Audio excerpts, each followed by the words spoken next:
the heart of Joe Dispenza's methods is his simple yet not necessarily easy formula.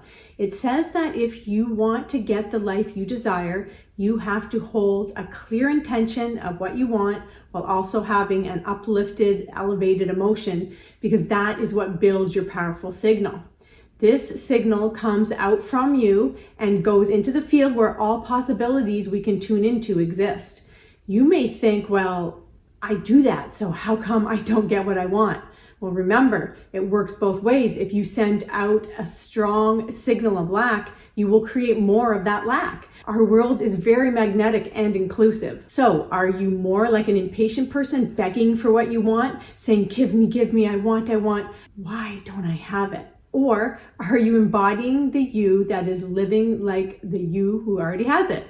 You could relate it to the consistent signal that Netflix is beaming so that you are able to tune into your favorite program. It does a wonderful job of sending out a perfectly consistent signal, doesn't it?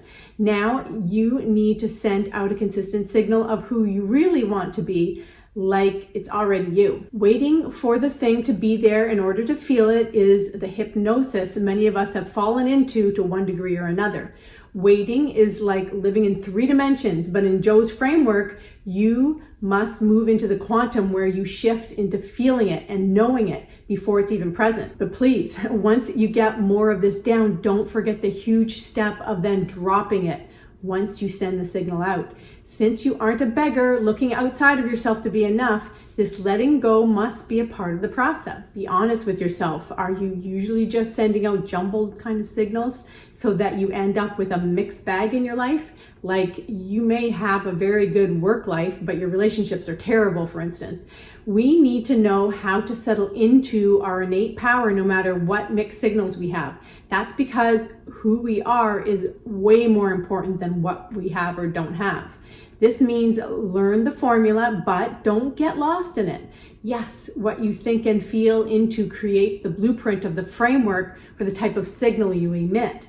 And your elevated emotions power that signal up because they have enough amplitude to send the signal out. And your job is to familiarize yourself with and then maintain that mind and body state so you match the frequency of what you desire, not what you don't want.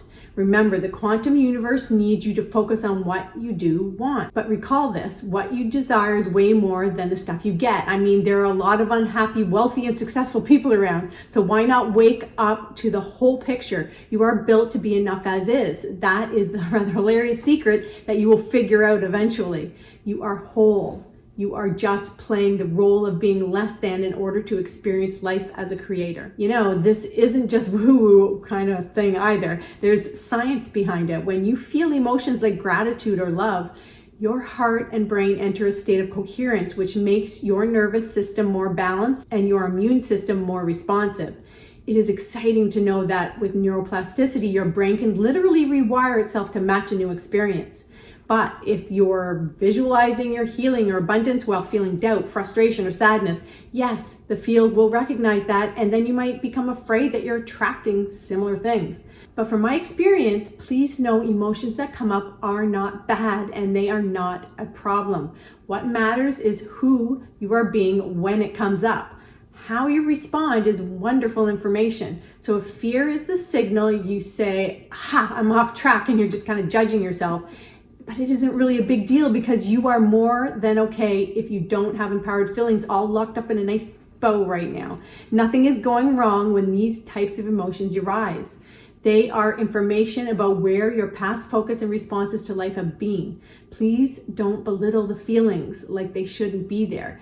If you do, aren't you just doing what you basically hate when other people do to you? Like when you say, this person should have been there for me, when you won't even be there for yourself. Strangely enough, life is like a mirror. So you have to change your response on the inside before anything can change in your experience. That way, you are bravely giving these hurt program parts of you a chance to be seen and transmuted back into the awesome truth that you are whole no matter what shows up on the screen of your life. So the trick is to learn how to be with those parts of you that can't get there yet, while knowing this very activity is what clears the space for your dreams to come true. That means quit making what shows up wrong. Like I love to say, you should be where you're at, and you can't skip this step.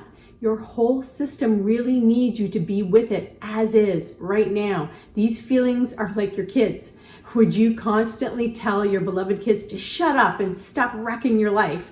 No, you wouldn't. Okay, so yes, follow Joe's formula, but become very aware that your number one job is to not abandon yourself along your journey. Learning to be there for yourself will elevate your emotions naturally, and then I dare you to watch how good it can get. Meditate, become aware of the space all around you, focus less on matter, and watch fewer YouTube and TikTok videos.